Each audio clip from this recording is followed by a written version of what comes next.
পরীক্ষা প্রস্তুতির জন্য কিছু টিপস যা অত্যন্ত গুরুত্বপূর্ণ একটা স্টুডেন্টের জন্য। নাম্বার 1, স্পষ্ট লক্ষ্য নির্ধারণ করো। তুমি কি অর্জন করতে চাও তা চিহ্নিত করো, অর্থাৎ পড়া শুরুর আগেই কতটা আজকে পড়বে তা চিহ্নিত করে নাও।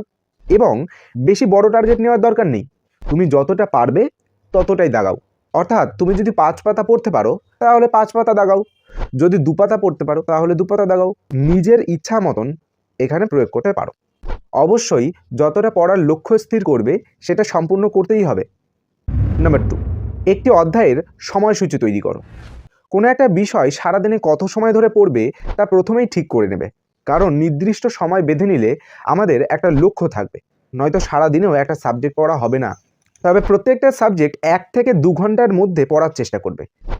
কথার কথা, বাংলা 1 ঘন্টা পড়তে পারো, ইংরেজি 2 ঘন্টা পড়তে পারো, অঙ্ক 3 ঘন্টা পড়তে পারো, এই রকম।